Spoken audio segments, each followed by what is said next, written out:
Hello and welcome to the Providence College Podcast. I'm your host, Liz Kay, and I'm joined by producer Chris Judge of the class of 2005. This week, we have the pleasure of speaking with Dr. Theodore Haig, a member of the class of 1970. At PC, Dr. Haig majored in education, played basketball, and became the first president of the college's Afro-American Society. He went on to earn a doctorate in educational leadership as well as a JD, and served as a teacher, principal, superintendent, adjunct professor, and many other roles, both in the United States and in Qatar.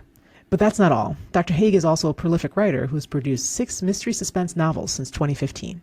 Dr. Haig, thank you so much for joining us. Yes, ma'am. Thank you, Kay, for inviting me. So I wondered, could we start right from the beginning? What brought you to Providence? It's a very interesting question, as a matter of fact. It's exciting for me as I reflect back on it. Actually, I went to my first year of college was at a small school in New Hampshire, coming out of New York City. And I was experiencing, quite frankly, just a lot of racial tension in New Hampshire. And I just didn't want to tolerate it anymore. I had my Spanish professor actually went to Providence College, and my Western Civilization professor was a priest, as a matter of fact. They introduced me, in effect, to Providence College from an academic standpoint. But I had already admired the school because Providence College had a wonderful relationship with New York City, Madison Square Garden. I mean, they were playing every year. You had Jimmy Walker, Dexter Westbrook. You had some wonderful, famous Skip Hayes, famous Lenny Wilkins. I can go on, John Thompson, who went to Providence College. And I knew if I went to Providence College, I'd have an opportunity to play. If I made the team, I'd have an opportunity to play at Madison Square Garden. But it was interesting because I had one Saturday morning, I was watching a basketball game between PC, and I forget the name of the team they were playing against. But I was so excited. Could you imagine me standing in my dorm, the black and white TV in front of me? And I was so excited watching this game. And the truth of the matter is, 2 of the gentlemen that were playing basketball for Providence College that day, I was watching them on TV from New Hampshire, are 2 of my best friends today. Oh, my goodness. Anderson Clary and Skip Hayes, best friends today. So I was inspired, and I can remember calling up Providence College every day because I had initiated the transfer. I had made Dean's List both semesters. They had only recorded my first semester and had made Dean's List. And I was so excited. I was getting by the telephone every day, calling Providence College. And when I called, I can remember calling one Friday. And the young lady said to me on the other end, she said, "Yes, Theodore, you've been accepted." I kind of jumped up as a sophomore. I was so excited. So I had packed up my bags, went back home for the summertime, worked during the summertime. And then starting September 1967, I showed up at Providence College campus. And the rest is history. And you did become an athlete at PC. Oh, absolutely. You did play basketball. Oh, yeah. I was just wondering, how did that shape your experience? Well, it was a wonderful experience. I had to, being a transfer student, I had to sit down for a year, but I worked out all year long with the freshman team, Vic Colucci, Jimmy Larinaga, Ray Johnson.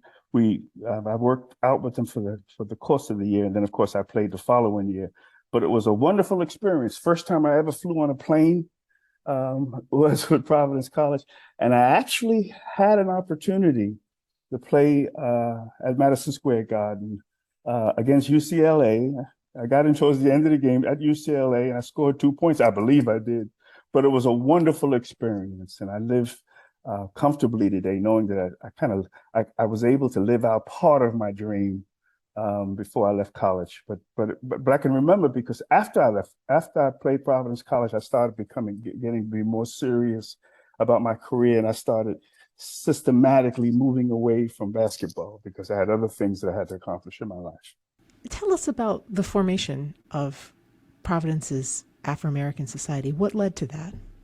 Well, you have to remember, or try to remember, especially for your younger viewers, that was a pretty turbulent period in our history in America.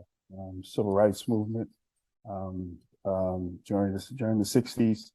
You had voter issues during the 60s. You've had racial tension during the 60s. Civil rights movement was was certainly in effect. Martin Luther King was killed, Robert Kennedy was killed. And just as importantly, many of us, especially, in particular, those of us that are on college campuses, especially males, were subject to the draft. As a matter of fact, January 1969, I believe, was the first lottery draft. And most of us on campus were very, very concerned about that. Before I had gone to college, I was gung-ho about going, fighting in the military and things like that. But when I got on the college campus, things started to change, especially in light of the fact that the Vietnam War was one that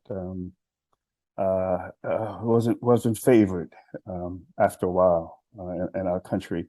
And I can remember I was speaking with Father Morris at the time, Father Brian Morris at the time. And I was telling him that we were very concerned about that we were very concerned about the shortest. Back then, we had about 3,100 students at Providence College, all males. Probably 1-2% of the student body was African American. I'm being more politically correct. They're using African American, so I'll be mindful of that. I'm mindful of the fact that back then we called ourselves Afro-Americans at the time. But and we were very concerned about the shortage of African-American male students on campus and the shortage of African-American teachers. So I had a wonderful relationship with the then Dean, Thomas Peterson, and Father Morris. We caucused together and I decided to initiate this process to invite those of us that were on campus that were African descent to form this Afro-American Society. And the interesting thing about it was that it did trigger correspondingly a positive response for the colleges, because I graduated in June 1970, and Providence College had invited about 30 African-American male students on its campus to the first Martin Luther King Scholarship Program. And I was the first director, as a matter of fact. You had guys like Marvin Barnes and Charles Newton, Joe Caffey, Alan Baker, and a number of individuals who made significant contributions to not only Providence, but our society in general, who came through that program during the summer of 1970. And, that's a scholarship program that lives on today at Providence College. And so what was that experience like? What was your role like as the director of that program? Well, first of all, I had most of these young men, we had to prepare them for matriculation, and of course, living away from home. So I believe we stayed in the dorm Chapman Hall, I believe. They stayed in Chapman Hall, and I had to mentor all of them. I had to supervise them. I had to help them to make that transition from where they came from. Several of them came from communities outside of Providence. It was their first time being away from home, coming into an environment which was predominantly white. And I had to sort of like provide that bridge that was necessary to help them to get through the summer program. It was a matriculation program, and it helped them, introduce them to college life. And then many of them went on and did very, very well. Dr. Haig, so you have a long career as an educator, but it sounded like this was your first experience in education, was directing the Martin Luther King Scholarship Program. Well, I've always been connected in my college days, and even before my college days, and helping youth, kind of steering them in the right direction, giving them advice, coaching them. So that was some activities that I had engaged in, but now I had an opportunity to actually meet young men who was away from home for the first time, attending college. But my teaching career actually began once I left Providence College. I mean, I taught mathematics at the Providence Public School System. I was an assistant principal in Providence. I was a central office administrator in Providence. So I've had a number of years where I was actually kind of close to the campus, so to speak, following after these young men that I talked about earlier, and also experiencing Providence College taking on a whole new life. They had invited young women to be a part of the campus, and I was happy. The enrollment started to increase slightly. The African-American student population and the brown and Black population started to increase significantly, slowly. And I was pretty proud of that. And what prompted you to choose education as a major as an undergraduate in the first place? Well, so that's a good question. Well, I've always been some of my favorite teachers early on in high school. I went to James Monroe High School in the Bronx, and I was pretty good at mathematics. I didn't like English, to be honest with you. I mean, today I love English. This is my first love, quite frankly. But I had to go through a series of transitional periods to get there. But and I knew I had a propensity to share information with others. And I was that type of person that people would gravitate to. And mathematics was probably my first opportunity in order to share my knowledge with others, a knowledge that I had obtained obviously from college. So teaching at that time became my first love. Now I don't teach mathematics. As a matter of fact, today 1 + 1 is probably equal to 5. I don't know. I stopped teaching a long time ago, but teaching became a vehicle that I would use throughout my life for sharing information with others. I'm obviously a leader. I mean, I was a principal, was assistant principal, a deputy superintendent, superintendent of schools. So I've always been a leader of people, and teaching, whether it's teaching them the change process, whether teaching about complex organizations, whether it's about just leadership in general.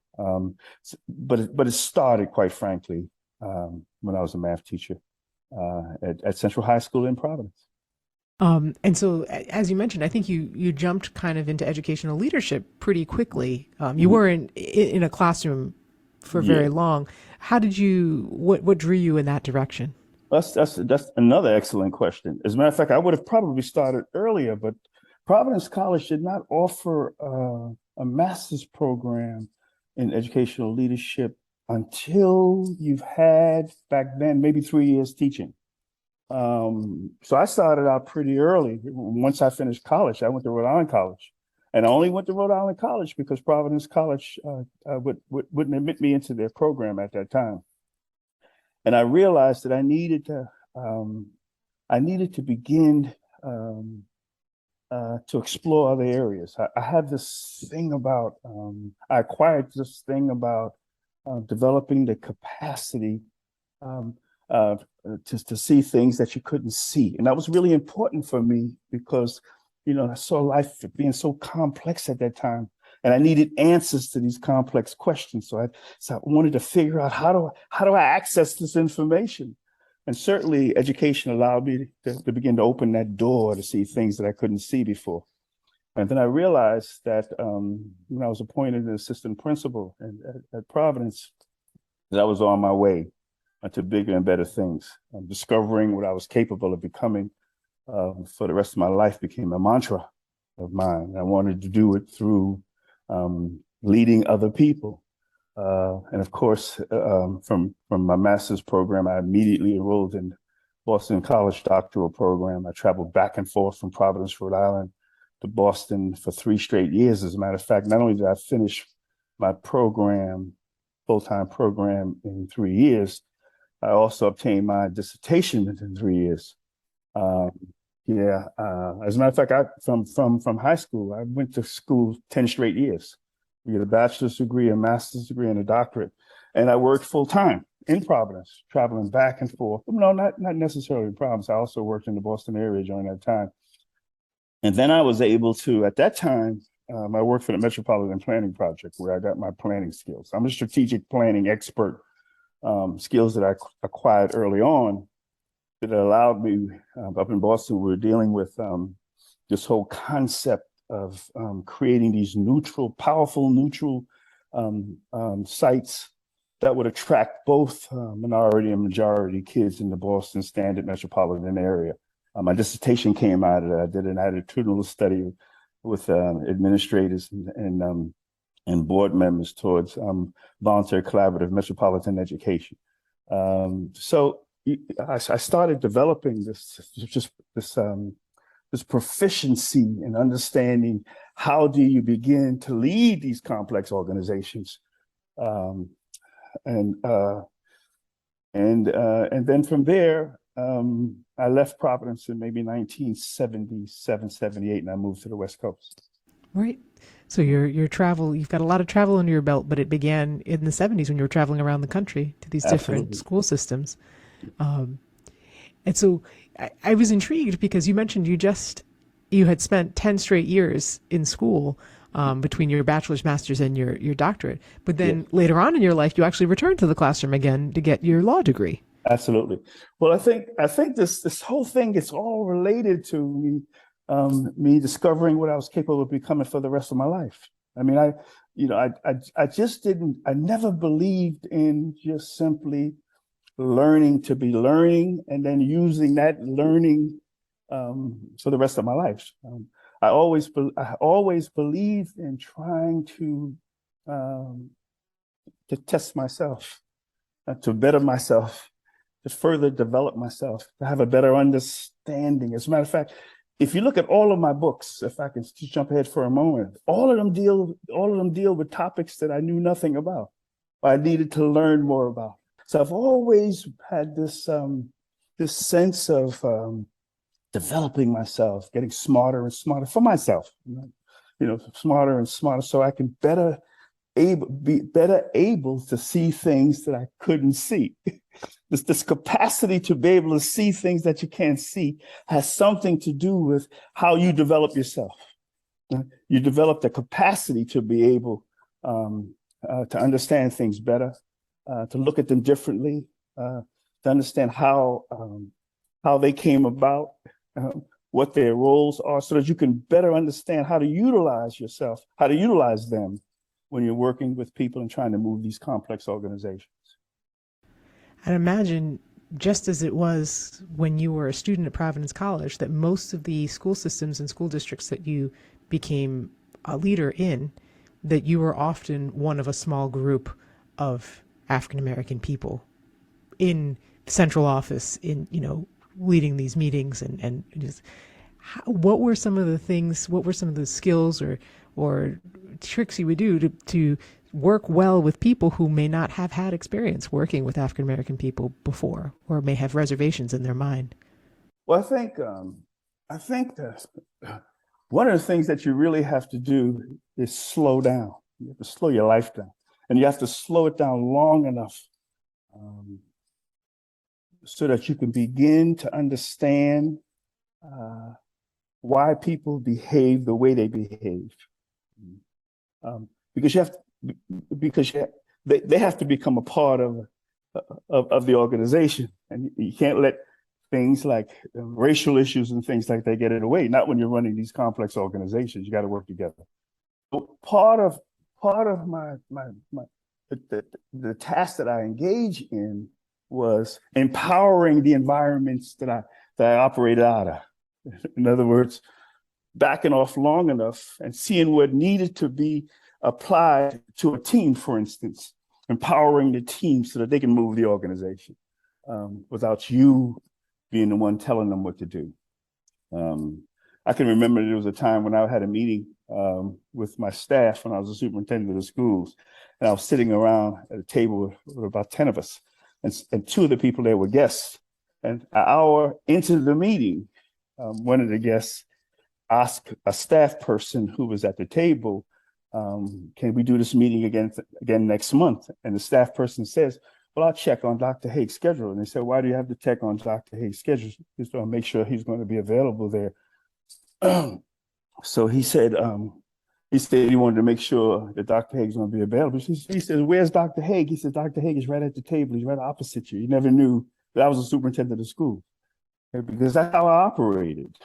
You empower the environment, you empower the team so that people can assume the leadership responsibility and contribute to where the organization is going. So that was one of the tactics that I used. I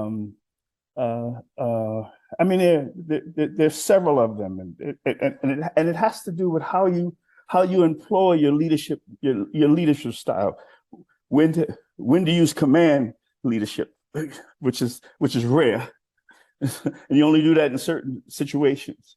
I mean, so you have to create an environment to make people feel comfortable about working with you to move the organization forward. In order to do that, again, you have to be able to reach down and see things that they can't see, and see things that you couldn't see before, in order to get them to work with one another and to move the organization forward. That's just one example. Dr. Haig, you've shared that you feel like you've benefited from the liberal arts education you received at Providence. How have that liberal arts helped you? Well, I think it has allowed me to access information beyond, for instance, math. I didn't focus in on math. Taking courses like sociology and Western Civ and literature courses and things like that kind of expand my understanding about the world in which we live in, so that I can better communicate, make better decisions, be more responsible, recognizing the fact that I can grow beyond just simply teaching mathematics, and then ultimately using all of that information to make decisions and guiding my life and guiding other people, which is something that obviously I spent most of my professional life doing. So liberal arts education, and folk don't understand about liberal arts education. I mean, Fareed Zakari, one of my heroes from CNN, a journalist, says that it doesn't kick in until your sixth job. Well, it didn't kick in for me, quite frankly, till my 15th job, quite frankly, when I started writing books, because in order to write books, as you know, you have to be a master at communicating, which is something that I didn't specialize in early on. So I had to pretty much teach myself over the years to be able to do that. So I am very, very thankful for Providence College, quite frankly, for offering that opportunity to expand my horizons, to help me understand what it was to factor in more disciplines, help me in problem solving over the years, making decisions over the years, and also being comfortable around other people, especially people, quite frankly, who didn't look like me. Didn't matter what color or ethnicity they were. It allowed me to better communicate with them. Let's talk more about your writing. When did you start writing fiction? I started writing fiction. My first novel is called The Old Man of the Mountain, The Trial of the Assassin. I was able to sort of combine some of my legal education with my acquired writing skills. One of my most favorite writers over the years is Mark Twain, and I'm going to link this with something I talked about earlier: developing the capacity to see things that you can't see. And what Mark Twain helped me to understand back then in the early, maybe 2010, 2011, around that period, Mark Twain says something like, you take two characters, you take these two characters and you throw them into your manuscript. Something is bound to happen, and there's nothing you can do about it. Then you spend the rest of your time in your manuscript following after the consequences of those occurrences. And before you know it, your novel is finished and you haven't contributed anything. Now, what's so powerful about that is that through that methodology, it allows you to see things you couldn't see before. And all of us have that capacity, and I discovered that through Twain. So when I sit down and write, and I've written 10 novels, okay, 5 of them, 6 of them, my 6th was just published. I have one ready to go next year, one ready to go the year after that, 1 year ready to go the year after that. And I just finished recently my 10th novel. That will be published after the others that I just mentioned. I sit down, I don't have writer's block because of Mark Twain. I just sit down, quite frankly, in the morning at 4 o'clock in the morning, 4:30 in the morning. I revisit the last paragraph of that I wrote the day before, and then I access those characters that Mark Twain talked about, and I just let those characters do what they're supposed to do, and before you know it, I'm writing. I mean, fluently. It's just a wonderful, and I discovered that. Once I discovered that, writing became easy for me. But again, what's critical here is to understand me releasing that ability to be able, releasing the ability that I inherently had, never knew I had it. But once I accessed it, it allowed me to be able to see things that I couldn't see. Okay? And that, along with the other things that I talked about earlier, helped to empower me and to understand how it was so important for me to continue to develop myself and to grow. And quite frankly, I'm just starting. I'm 73 years old and I'm just starting. But I have to ask out of concern, you mentioned that you start writing at 4:30, but what's your sleep patterns like? When do you go to bed? Well, my wife tells me all of the time I need more sleep. I'm working on that, but I've been doing, Anderson Clary can tell you, I've been doing that since we were in college. I mean, I've always been up early in the morning because it's the best times for me to think. It's quiet, there's no noise, and I just sit down and just do what I do best. And that's learn. And so, Dr. Hey, you have another superlative to mention.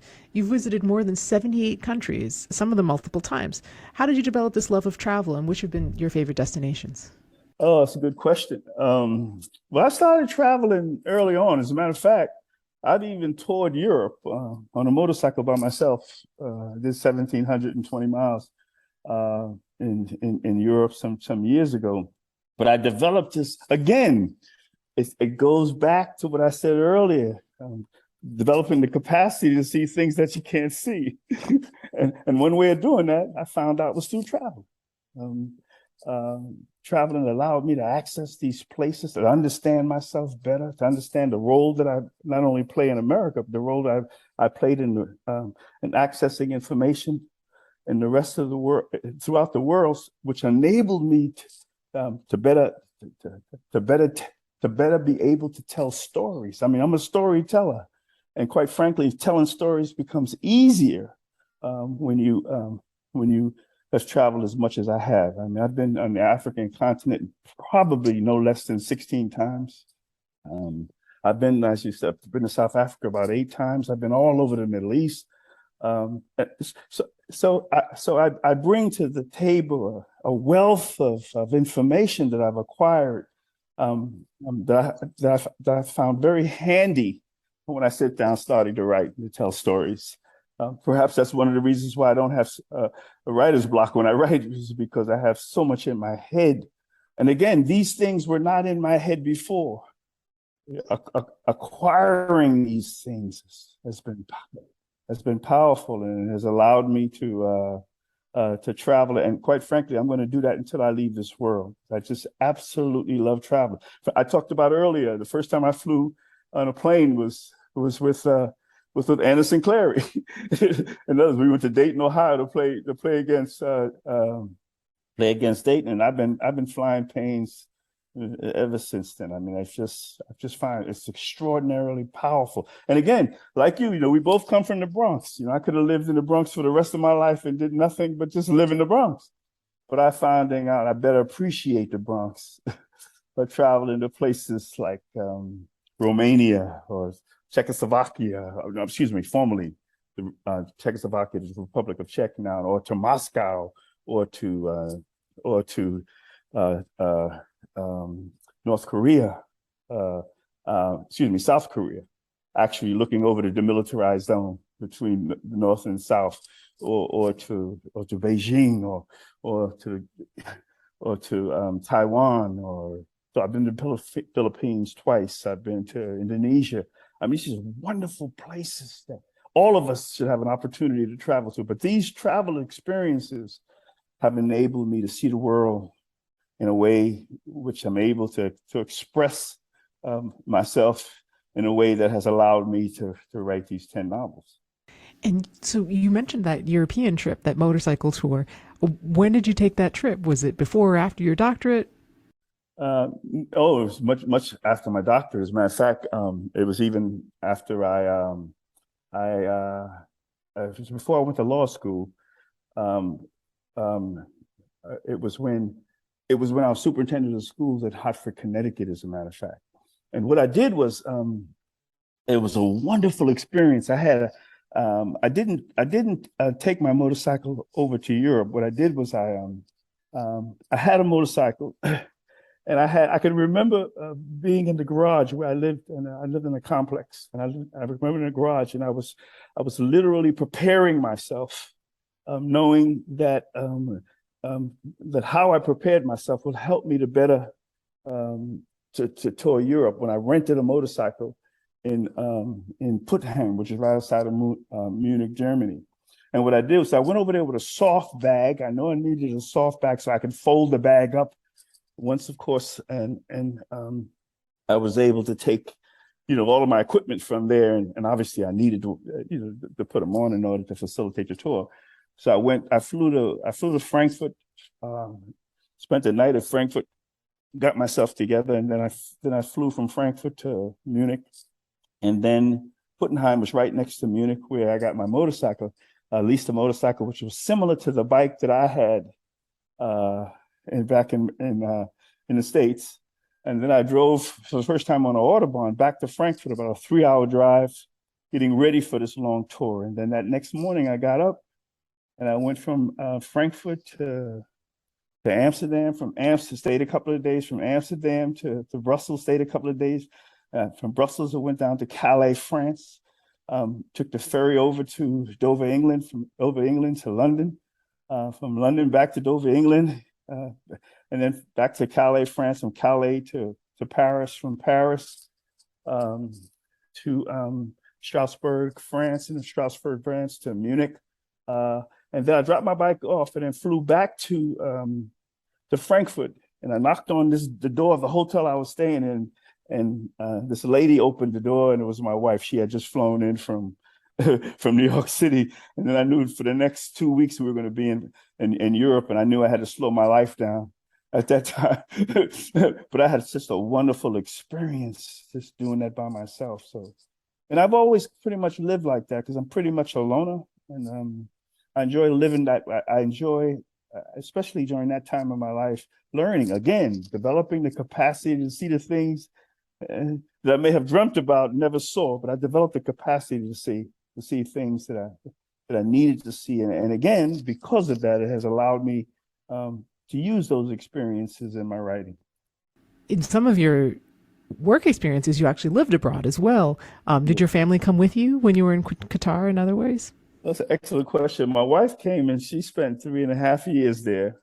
But my grandson, I have 3 grandkids, 2 live in California and 1 who lives with me in Florida.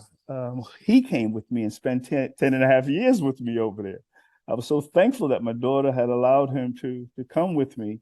And of course, he came home twice a year, but he's had such a tremendous experience just being with me and living in the Middle East. It was just it's an outstanding experience, not only for me, but for his growth and development as a young man. I mean, he'd be 30 years old in a couple of weeks, quite frankly. But he was able to travel with my wife back and forth at times. And he's been to places like Singapore, and he's been places with me like France and the UK. He's been to Saudi Arabia. He's been to the Middle East countries, United Arab Emirates, Qatar, of course, because we live there. And he's been with me to Germany, Poland. I wanted him to go to Auschwitz with me. You know, I didn't mention this. I had an opportunity. I got I know I'm getting off point for a second, but I'll get back. I had an opportunity. I got an honorary doctorate at Upstate College which is no longer in existence, in East Orange, New Jersey, and I was honored with Olympia Dukakis, rest in peace, and with Elie Wiesel, who was a Holocaust survivor, who encouraged me to visit Auschwitz. And I had an opportunity to visit Auschwitz I and Birkenau, Auschwitz II, and Auschwitz III. As a matter of fact, the novel that just came out a couple of weeks ago, the first chapter actually talks about that experience. And of course, I give my experiences to my characters. But again, being able to develop the capacity to see things that you couldn't see. And in this case, I was able to see it by traveling there. And then, of course, I was able to write about it. But my grandson has had a wonderful experience with me. And then my granddaughter has had an opportunity to meet me in Spain with my wife while I was in Qatar, and we spent time in Barcelona and in Spain. So my grandkids have benefited from my travels. What a wonderful way to live a life, in my judgment. Because I've had some tremendous experiences, and of course, I try to share them as much as I possibly can. And certainly, if you read any of my novels, all of my experiences, my character's experience takes place in places all around the world, and those are places where I've been. Can you discuss your role in Qatar? How did that develop? How did you get plucked from school system in the United States? Well, I said earlier that I was a planner and a strategic planner. Qatar was involved in a powerful reform initiative called a powerful reform initiative back in 2004.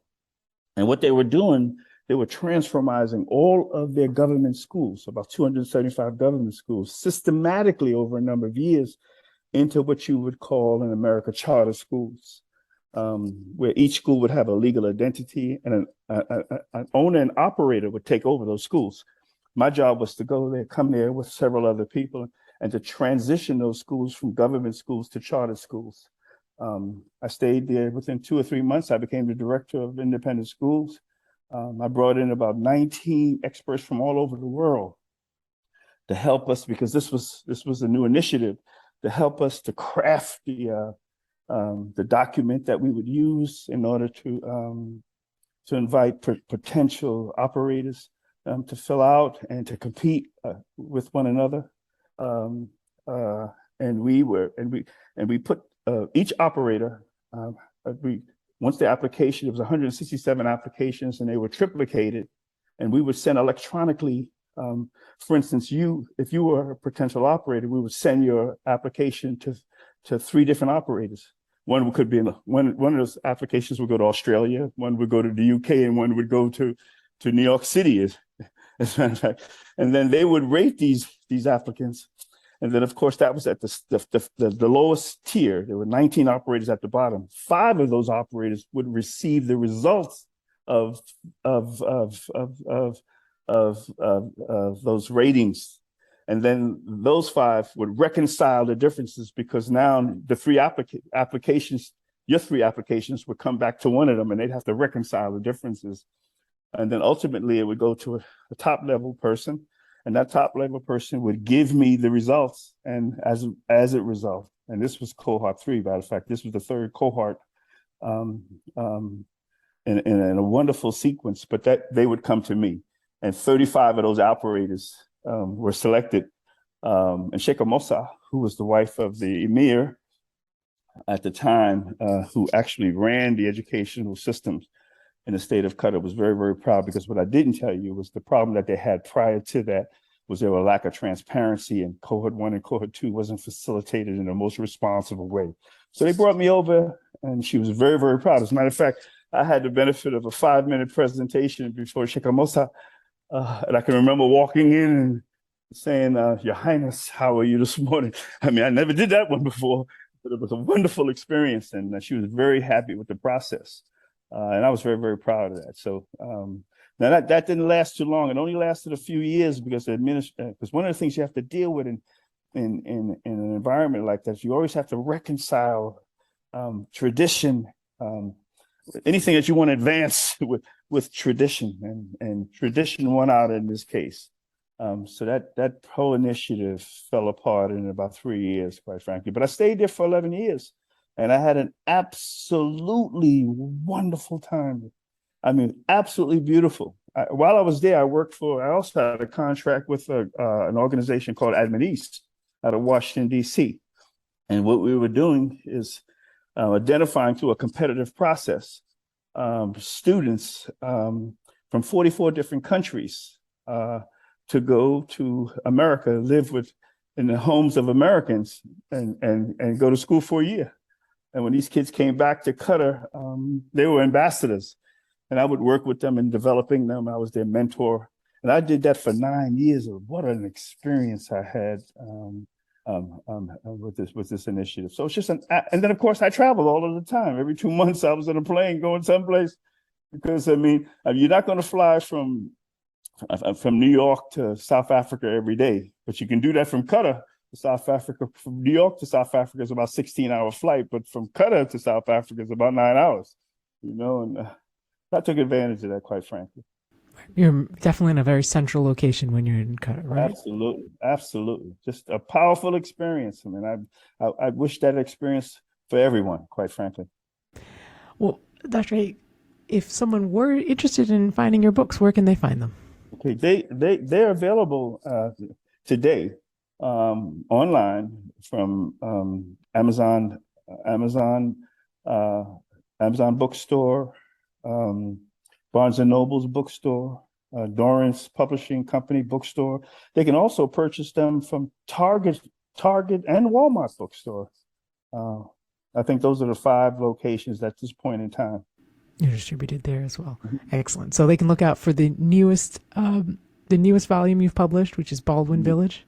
Yes, it's Baldwin Village. It's my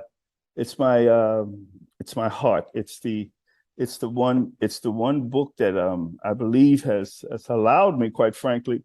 The great thing about Baldwin Village is that it had the benefit of 5 other novels, the experiences that I had attained from 5 other novels. And I think I put this one together. I crafted it in a way that allows for the several mysteries to unfold throughout the novel. And the reader is in a position to not want to put the novel down, based on what a friend of mine told me. Let me tell you something, a quick story about a girlfriend of mine that I grew up with.